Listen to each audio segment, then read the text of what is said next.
오늘 하나님의 말씀은 사도행전 12장 1절에서 10절 말씀입니다.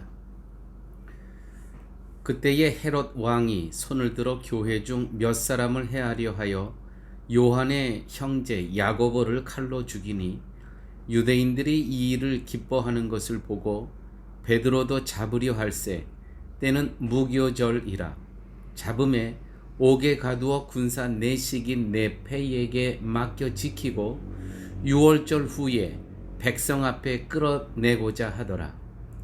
이에 베드로는 옥에 갇혔고 교회는 그를 위하여 간절히 하나님께 빌더라.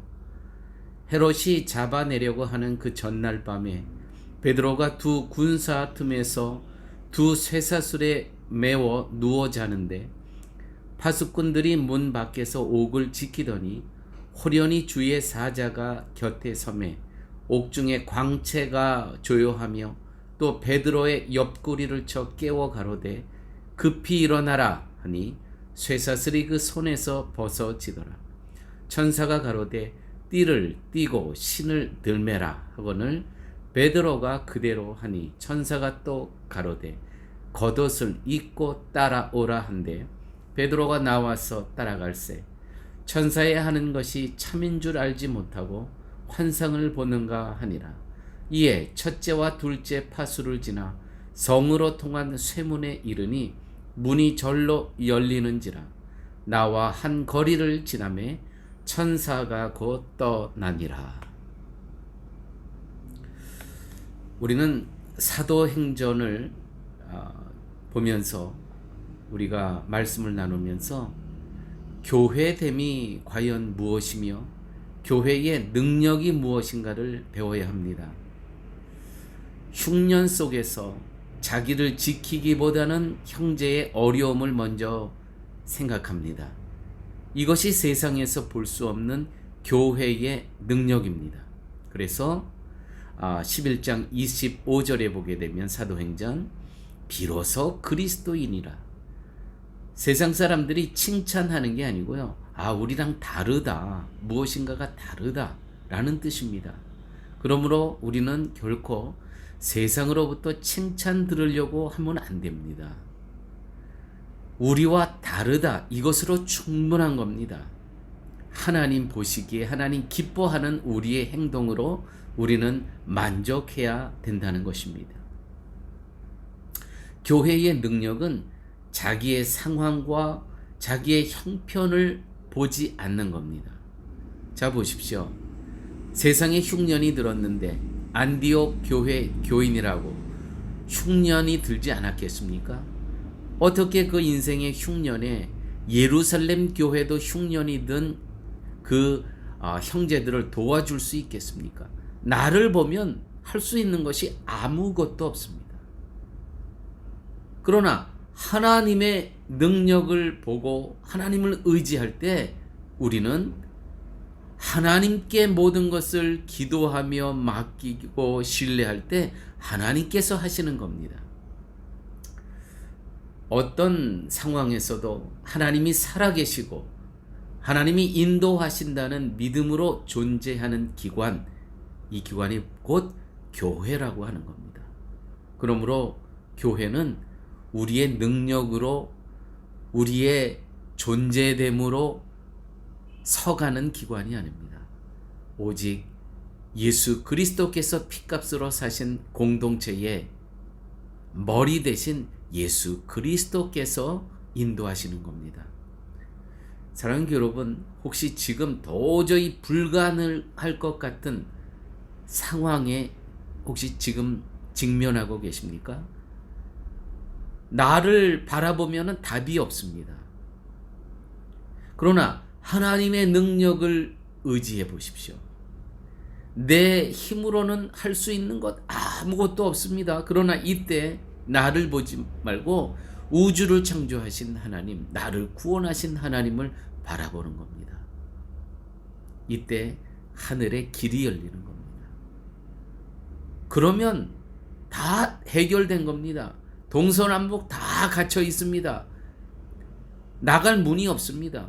그러나 하늘길이 열려 있다면 그러면 되는 겁니다.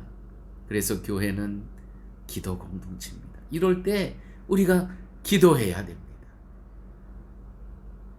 사랑하는 교회 여러분, 그래서 교회는요, 피차에 기도의 제목을 놓고 함께 기도하는 것, 참으로 신령한 공동체입니다.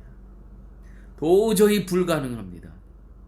그러나 함께 기도할 때 하늘 문이 열리는 겁니다. 하늘의 길이 열리는 겁니다. 오늘 이 본문 가운데 요한의 형제 야고보는 칼로 죽임을 당하고 헤롯 왕으로부터, 또 베드로는 오늘 말씀 가운데 이제 교회는 그를 위하여 간절히 하나님께 빌더라 이렇게 기도함으로 이 감옥에서 풀려납니다. 천사가 이 감옥에 갇혀있는 베드로에게 나타나서 급히 일어나라 하니 쇠사슬이 그 손에서 벗어지더라. 천사가 가로되 띠를 띠고 신을 들매라 하거늘 베드로가 그대로 하니 천사가 또 가로되 겉옷을 입고 따라오라 하면서 이 감옥에서 나오게 됩니다. 여러분, 여기서 우리는 불공평하신 하나님을 만난다고 생각을 합니다. 야고보는 죽고 베드로는 구출되고. 시편 91편을 보면 하나님에 대해서 하나님은 나의 피난처와 나의 요새라고 고백을 합니다. 아마 베드로의 경우에는 그러한 하나님을 얼마든지 고백할 수 있을 겁니다. 왜냐하면 지금 하나님께서 감옥에서 풀어주셨기 때문에 하나님은 나의 피난처여 요새시라고 고백할 수 있습니다. 하지만 야고보의 경우는 과연 어떻다고 생각하십니까? 야고보에게도 하나님은 피난처요 요새가 되시는 분일까요? 너무 불공평하신 하나님 아닙니까? 먼저 우리가 생각할 것은 믿음 안에서 죽었다는 것과 살았다는 것에 대한 우리의 잘못된 인식입니다. 세상 사람들은 죽었다고 하면 그것은 하나님의 복에서 관계없는 사람이라고 여깁니다. 대개 사람들은 죽는다는 것보다 살았다는 것을 더 나은 것으로 복으로 여깁니다. 그래서 우리 속담에 개똥밭에 굴러도 저승보다 이승이 더 낫다는 그러한 얘기를 합니다. 세상은 죽는 것을 불행으로, 산 것을 복으로 이해합니다.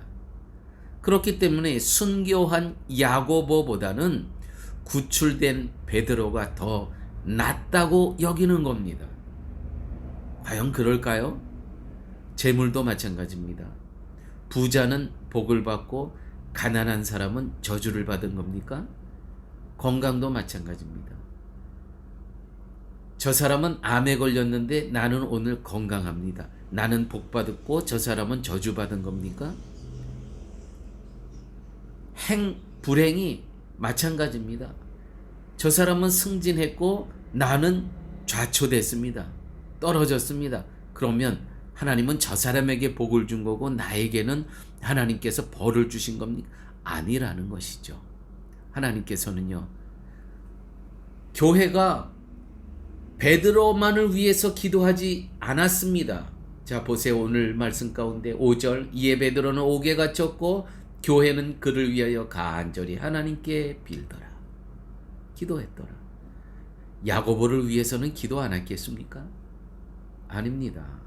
우리가 보여지는 그러한 이 땅의 삶, 우리가 생각하는 그 세상의 복, 그것이 기준이 돼서 하나님의 축복과 하나님의 저주로 우리가 판단하면 신앙의 생활에서는 답이 없는 겁니다. 교회 여러분, 나의 유익보다 하나님의 유익을 생각해야 됩니다. 내가 사는 것이 그리스도니 죽는 것도 유익함이라. 자, 이 말씀에 빗대어 야고보의 죽음 저주입니까? 아니죠. 내가 사는 것이 그리스도니, 내게 사는 것이 그리스도니 죽는 것도 유익함이라. 이것이 곧 신앙입니다. 또 사나 죽으나 내 몸에서 그리스도가 존귀 있게 되어야 한다고 하는 것이 우리의 믿음 아닙니까? 자, 그렇다면 야고보의 죽음이 저주입니까? 아닙니다. 하나님께서 누구는 베드로처럼 쓰시고 누구는 야고보처럼 쓰시는 것입니다. 이유는 딱 하나입니다. 하나님의 영광을 위해서입니다. 하나님의 영광을 위해서. 5절 말씀, 이에 베드로는 옥에 갇혔고 교회는 그를 위하여 간절히 하나님께 빌더라, 기도하더라. 이미 말씀드린 대로 야고보를 위해서는 교회가 기도하지 않았을까요? 당연히 기도했죠. 그러므로 사랑하는 교회 여러분, 기도한 후의 모든 결과는 주님의 뜻입니다. 기도했는데 내 병이 날 수도 있고 낫지 않을 수도 있습니다. 그렇다고 안 낫다고 하더라도 그것은 하나님께서 당신의 능력을 보여주시지 않은 겁니까? 아닙니다. 기도한 후의 모든 결과는 주님의 뜻으로 여기며 살아가는 존재, 그것이 바로 성도입니다. 저와 여러분은 누구는 야고보일 수 있습니다. 누구는 베드로일 수 있습니다. 우리 한 공동체에서 어떤 분은 야고보처럼 이 시대에 순교자로 하나님께서 부르실 수 있습니다.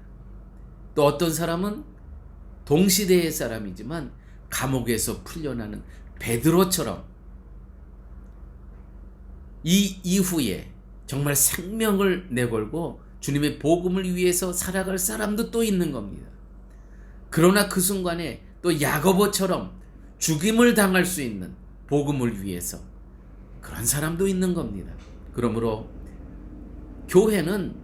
교회의 역할은 간절히 하나님께 기도하는 기관, 그것이 곧 교회입니다.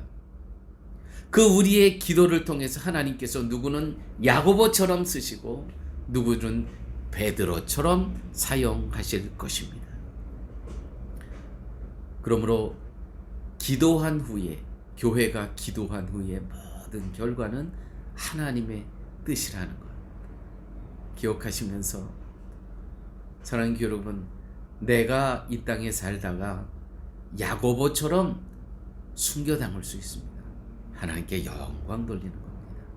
또 누구는 베드로처럼 감옥에서 풀려날 수가 있습니다. 나머지 인생 온전히 복음을 위해서 살아가야 될 것입니다. 함께 기도하십니다. 아버지 하나님, 감사합니다. 오늘도 사도행전의 사도들의 행적을 보면서 하나님께서 이 땅에 당신의 뜻을 펼치시는 그러한 복음의 역사를 보게 하여 주심을 아버지 하나님 감사합니다. 오늘 말씀을 들으며 누구는 야고보처럼 쓰임을 받을 수 있고 누구는 베드로처럼 쓰임을 받을 수 있다는 아버지 이 귀한 말씀에 겸손히 순종할 수 있게 하여 주시고, 단지 우리는 호흡이 있는 동안 기도를 멈추는 죄를 범하지 않도록 주께서 함께하여 주옵소서. 모든 말씀 예수님 이름으로 기도드렸습니다. 아멘.